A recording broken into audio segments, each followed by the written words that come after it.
Om Shanti. Hello friends, I am your brother Sachin Kumar once again with an amazing topic. देखो आज से हमारा जो spoken English का पार्ट है वो हम स्टार्ट करने जा रहे हैं। अगर आप अपनी कम्युनिकेशन स्किल्स को इम्प्रूव करना चाहते हो, स्पेशली आप इंग्लिश बोलना सीखना चाहते हो, तो इन वीडियोस में हम इंग्लिश पे फोकस करेंगे। देखो कई लोग होते हैं वो इंग्लिश नहीं बोल पाते हैं, उसका एक ही रीजन होता है भाई, उनके पास वर्ड्स नहीं होते। क्या तो उनका ग्रामर में बेस कमजोर है, क्या उनके पास गुड वर्ड्स नहीं है बात करने के लिए।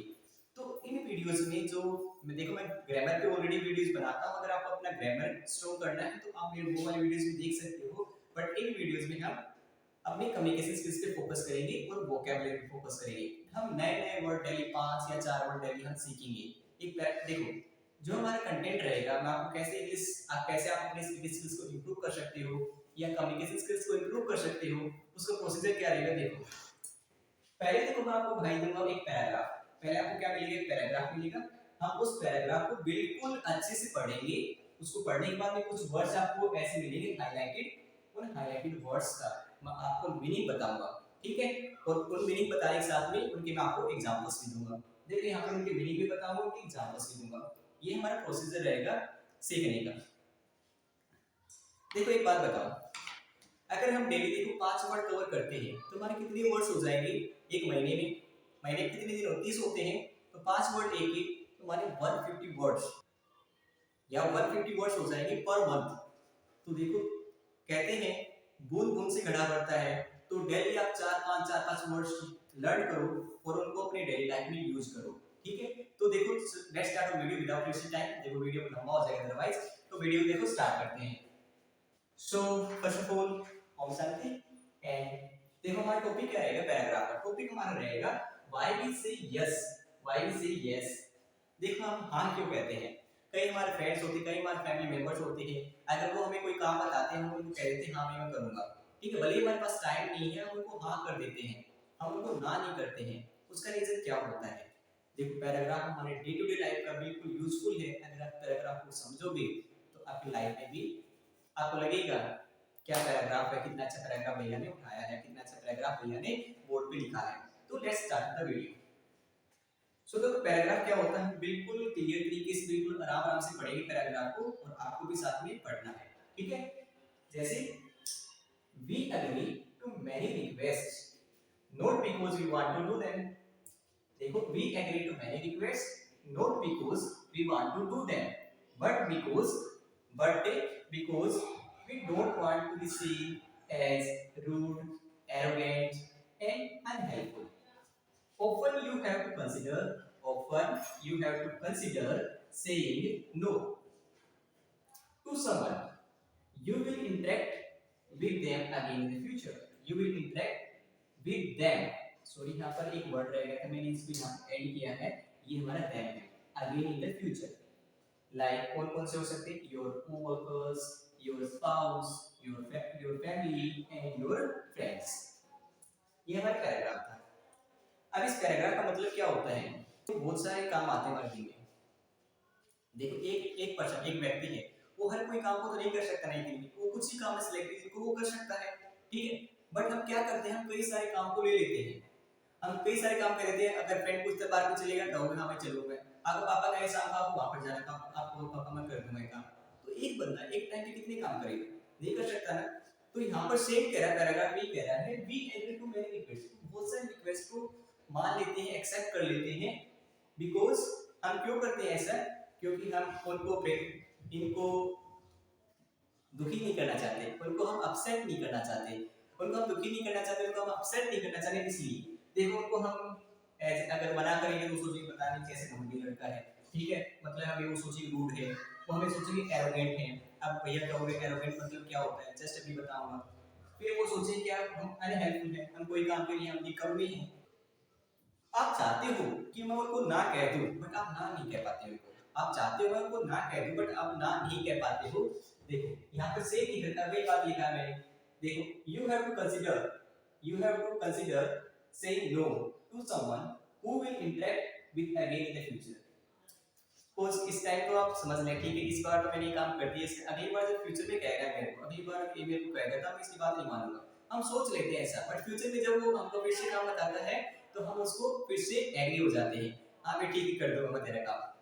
सो कहने का मतलब भाई सिंपल है, पैराग्राफ में सिंपल दे रखा है। ये कहता है हम कई सारी चीजों के लिए हाँ कर देते हैं, बट उन सभी चीजों को हम कर नहीं पाते हैं। भले ही हम ना कहना चाहते हैं बट हम ना नहीं कह पाते हैं। हम क्यों नहीं ना कह पाते हैं? क्योंकि अगर उनको ना कहेंगे वो अपसेट हो जाएंगे, हमसे दुखी हो जाएंगे, हम उनको दुखी नहीं करना चाहते हैं, इसलिए हम उनको ना नहीं कह पाते हैं। ठीक है, तो यहाँ पे बोर्ड ध्यान से देखिए, यहाँ पे एक वर्ड आया एग्री। क्या आया? अग्री। ध्यान से सुनो क्या कहा, अग्री। अग्री इसका मतलब क्या होता है? अग्री मतलब होता है भाई किसी चीज के लिए सहमत होना, किसी चीज के लिए सहमत होना। जैसे I agree with you on this topic, मैं आपसे सहमत हूँ। कोई बड़ा बात कर रहा था, आप कहना चाहते हो मैं आपसे सहमत हूँ, आई एग्री। ठीक है, वो जैसे कोई आपने डिसीजन लिया, कोई आपने प्लान बनाया, आपकी फैमिली से आप पूछ लो क्या भाई आप एग्री करते हो, क्या आप एग्री हो? सो हमारे एग्री मतलब सहमत होना, सहमति दिखाना, एग्री। फिर हमारा नेक्स्ट वर्ड देखो, बोर्ड पे मैंने हाईलाइट किया है एरोगेंट। इसको हम वैसे बोलते हैं एरोगेंट। क्या बोलते हैं? Arrogant, arrogant, arrogant. ठीक है, बट इसको एरोगेंट भी कह देते हैं, एरोगेंट भी कह देते हैं। आप एरोगेंट बोलोगे तो भी समझ जाएगा बंदा, एरोगेंट बोलोगे तो भी समझ जाएगा। एरोगेंट मतलब होता है घमंडी। एरोगेंट का मतलब क्या होता है? घमंडी, मतलब कि अभिमान आ जाना, घमंड करना, वो एरोगेंट होता है। अगर देखो उसका हम कहें, जो बंदा है अगर वो हमें कोई काम कहता है, सपोज हमारा फ्रेंड है, हमारे फैमिली मेंबर्स, हमारे पेरेंट्स हैं, उनको हमें कोई काम बताते हैं, अगर उनको मना कर देते हैं तो हमें क्या सोचेंगे? वो घमंडी है। हमको ऐसे नहीं, घमंडी सोचेंगे, नहीं सोचेंगे, बिल्कुल सोचेंगे, इसलिए हम उनको मना नहीं करते हैं, सो दैट उनकी नजरों में हमारी जो इमेज है वो अच्छी बनी रहे। सो एरोगेंट मतलब क्या होता है? घमंडी। एरोगेंट मतलब क्या होता है? घमंडी। कैसे होता है अभी जस्ट बताने वाला हूं, डोंट वरी। अब हमारा थर्ड आता है हैव टू, उसका मैं भी जस्ट आपको बताऊंगा। फिर नेक्स्ट आता है हमारा कोवर्कर्स। क्या आता है हमारा नेक्स्ट? कोवर्कर्स। कोवर्कर्स कौन होते हैं भाई? कोवर्कर्स वो लोग होते हैं जो आपके साथ काम करते हैं। सपोज आप कोई कंपनी में काम करते हो, कंपनी में जो आपके साथ काम करता है, वो लोग जो कंपनी में आपके साथ काम करते हैं उनको हम क्या कहेंगे? कोवर्कर्स कहेंगे। आपका बॉस को हम कोवर्कर नहीं कहेंगे, बॉस बॉस होता है, बट कोवर्कर्स वो लोग होते हैं जो आपके साथ काम करते हैं। जैसे आप फैक्ट्री वगैरह में कुछ काम करते हो, फैक्ट्री वगैरह में जो लोग आपकी हेल्प करते हैं, आपके साथ काम करते हैं, उनको हम कोवर्कर्स कहते हैं। फिर हमारा नेक्स्ट वर्ड आता है स्पाउस। क्या आता है हमारा? स्पाउस। स्पाउस मतलब होता है किसी व्यक्ति की, किसी मतलब योर हस्बैंड और वाइफ, योर हस्बैंड और वाइफ, आपका जो हस्बैंड और वाइफ है उसको हम क्या कहते हैं? स्पाउस कहते हैं, डायरेक्ट मीनिंग। ठीक है, दैट्स इट। अब देखो वन बाय वन जो मैंने वर्ड इस पैराग्राफ में आए उनका मीनिंग क्या होता है उनको मैं बता देता हूँ। एग्री, एग्री मतलब क्या होता है? To have the same opinion. मैंने क्या कहा, ध्यान से सुनना। एग्री मतलब होता है to have the same opinion. जैसे वो लोग जो कह रहे हैं आप उससे सहमत हो। हिंदी में सुन लो, सहमत होना। क्या होना? सहमत होना, सहमति दिखाना। जैसे मैंने यहाँ पर एग्जांपल लिखा है, I agree with you on this issue. I agree with you on this issue. देखो जो वर्ड है ना उसको कई लोग बोलते हैं एग्री, कई लोग बोलते हैं अग्री। तो इसका राइट जो प्रोनाउंसिएशन होता है वो क्या होता है? उसका होता है अग्री। क्या होती है? क्या होता है? अग्री। एग्री भी ठीक होता है वैसे तो, अग्री हमारा राइट प्रोनाउंसिएशन होता है, अग्री। ठीक है, एग्जांपल देखो इसका, I agree with you on this issue. मैं भाई आपसे सहमत हूं इस इश्यू पे। अब जो वर्ड हमारा इश्यू होता है उसका मतलब क्या होता है? इश्यू। आप कई बार आप सुनते हो राजनीतिक में इस इश्यू पे उसके दंगे हो गए, ये हो गया, वो हो गया। इश्यू मतलब क्या होता है? सिचुएशन होती है। जैसे घर में कई इश्यूज चलते हैं। ठीक है, इश्यू मतलब होता है सिचुएशन। एक कोई समस्या है, सिचुएशन, उसको हम इश्यू कह देते हैं इंग्लिश में। सो इश्यू मतलब होता है सिचुएशन। क्लियर है इतना? बिल्कुल सर। अब देखो नेक्स्ट हमारा आता है एरोगेंट। क्या आता है? एरोगेंट। बट इसका जो राइट प्रोनाउंसिएशन होता है इसको हम कैसे बोलेंगे सही तरीके से? सही तरीके से कैसे बोलेंगे? देखो एरोगेंट। क्या कहा मैंने? Arrogant, arrogant. फास्ट बोलो, एरोगेंट, एरोगेंट। एरोगेंट बोलोगे तो भी कोई प्रॉब्लम नहीं है, बट राइट तरीके से बोलोगे क्या बोलना है आपको? Arrogant, arrogant, arrogant. उसका मतलब क्या होता है? अनप्लीजेंटली प्राउड ऑफ हिमसेल्फ, अपने आप को मतलब घमंडी। क्या होता है हमारा? एरोगेंट। एरोगेंट मतलब होता है घमंडी या अभिमानी। ठीक है, जैसे मैंने एग्जांपल लिखा, I found her arrogant and rude. I found her arrogant and rude. वो उसको घमंडी और मतलब कि रूड लगती है, उसका बिहेवियर अच्छा नहीं है, मेरे को नहीं लगता उसका बिहेवियर अच्छा है। तो आप बताना चाहते हो कोई बंदा भाई घमंडी है, ठीक है, उसका मेरे को नेचर अच्छा नहीं लगता है, आप क्या कहोगे, he is arrogant, he is arrogant, वो घमंडी है, ठीक है। अब देखो हमारा नेक्स्ट वर्ड का हैव टू, ये थोड़ा सा इंपॉर्टेंट है, ये हमारी एक वर्ब होती है जो किसको दिखाती है, नेसेसिटी को। तो देखो इसको हम ध्यान से समझेंगे, हैव टू मतलब क्या होता है। अगर देखो आपका कोई काम है जो बिल्कुल आपको 100% करना ही होता है, आपकी मजबूरी, आप नहीं करना चाहते हो, क्या कहा मैंने, ऐसा काम जो आपको करना पड़ता है, आप नहीं चाहते हो मैं करूं उस काम का, आपका कोई इंटरेस्ट नहीं है बट आप उस काम को करते हो, तो उसके लिए हम कौन सा वो क्या यूज करते हैं, हैव टू।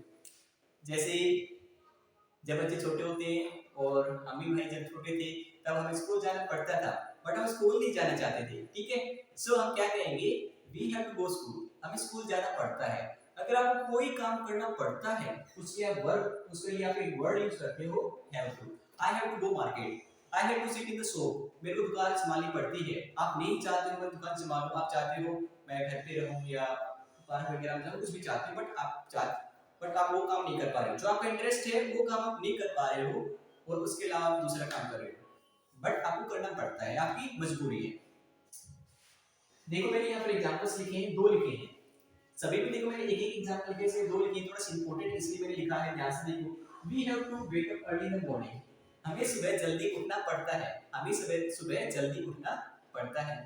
कई लोग तो होते हैं मेरे जैसे जो अपने आप उठ जाते हैं ठीक है, नहीं उठता हूं भाई मैं जल्दी, ठीक, लेट उठता हूं, लेट लेट ही उठता हूं, कभी कभी जल्दी उठ जाता हूं, ठीक है। सो देखो he has to work at the office during night. अब यहाँ पर कहोगे भैया आपने कहा हम हैव टू यूज करेंगे, आपने हैज टू क्यों क्यों यूज किया। अगर भाई ध्यान से देखो बोर्ड पे, अगर हमारा सब्जेक्ट देखो वी है, वी माने क्या होता है, हम माने बहुत सारे, अगर कोई हमारा सब्जेक्ट है वो प्लूरल है माने एक से ज्यादा है, उसके लिए हम हैव टू यूज करेंगे।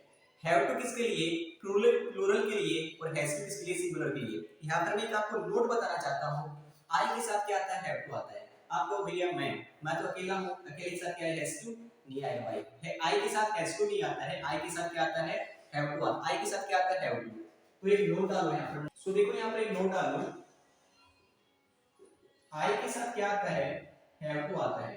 अगर मेरे को कोई काम करना पड़ता है, जैसे I have to go school, I have to go college, I have to sit in the show, कोई भी काम आपको करना पड़ता है उसके लिए आप आई के साथ में, मैं के साथ में हैव लगाओगे, हैज नहीं लगाओगे, भले ही आई क्या है, प्लूरल है। तो सिंगुलर के साथ हैज टू आता है, प्लूरल के साथ क्या आता है, हैव टू आता है। गॉट इट, क्लियर है। अब देखो नेक्स्ट वर्ड, कोवर्कर्स। जैसे मैंने बताया कोवर्कर क्या होता है, जो आपके साथ काम करता है। अगर भाई कोई पर्सन है, फैक्ट्री वगैरह में काम करते हो, कंपनी वगैरह में काम करते हो, जो आपके साथ में, वो लोग जो आपके साथ में काम करते हैं उनको हम क्या कहते हैं, कोवर्कर्स। तो वही लिखा है, a person who works with you, वो व्यक्ति जो आपके साथ काम करता है। अब आता है नेक्स्ट वर्ड जो इंपॉर्टेंट है, कई बार पूछ किया जाता है, और मीनिंग देखो पता होना चाहिए वर्ड्स का। हमारा मेन फोकस किस पे है, इंग्लिश को इंप्रूव करने पे, स्पोकन इंग्लिश पे। हम इंग्लिश कैसे इंप्रूव कर सकते हैं, वो इंप्रूव कर सकते हैं वर्ड्स को जान के। देखो ये थोड़ा बोरिंग तरीका जरूर है इंग्लिश सीखने का, but it is the effective. अगर आप थोड़ा सा टाइम दोगे, 5-10 मिनट का, 15 मिनट का मेरे वीडियो को देखने में, कुछ ना कुछ तो आपको मिलेगा जरूर। अगर आपको देखो, हम वैसे भी YouTube पे और कुछ देखते रहते हैं, उसके अलावा हम काम की चीज देख ले, हमारा 10 मिनट टाइम, 15 मिनट टाइम हम यूटिलाइज कर सकते हैं। तो हमारा देखो नेक्स्ट है हमारा वर्ड स्पाउस। स्पाउस मतलब क्या होता है, अ पर्सन्स हस्बैंड और वाइफ। एक व्यक्ति की वाइफ या हस्बैंड को हम क्या कहते हैं, स्पाउस कहते हैं। क्या कहा मैंने, एक पर्सन के हस्बैंड और वाइफ को हम क्या कहते हैं, स्पाउस कहते हैं। जैसे ही with his spouse went to the temple, वो अपनी पत्नी के साथ टेंपल गया। जैसे भाई कोई औरत है, कोई औरत की पत्नी तो हो नहीं सकती है, उसका हस्बैंड ही होगा। कोई व्यक्ति है, उसकी पत्नी हो सकती है। तो माने स्पाउस मतलब दोनों होता है, हस्बैंड भी हो सकता है और वाइफ भी हो सकता है। Got it, thank you. So ये देखो हमारे इस वीडियो में, हमारा पहला वीडियो था अबाउट मींस स्पोकन इंग्लिश के ऊपर पे। सो आई होप आपको समझ में आया होगा। So thank you very much for watching this video. And या भाई कोई भी आपका डाउट रहता है, आपका भैया बिल्कुल फ्री है, आप मेरे को कमेंट कर देना, मैं आपको जरूर रिप्लाई करूंगा। ठीक है, स्टे हैप्पी, स्टे हेल्थी। देखो भाई कहते हैं, खुशियों को बांटने से खुशियां बढ़ती हैं, और दुआएं देने से दुआएं मिलती हैं। सो बी हैप्पी। Thank you.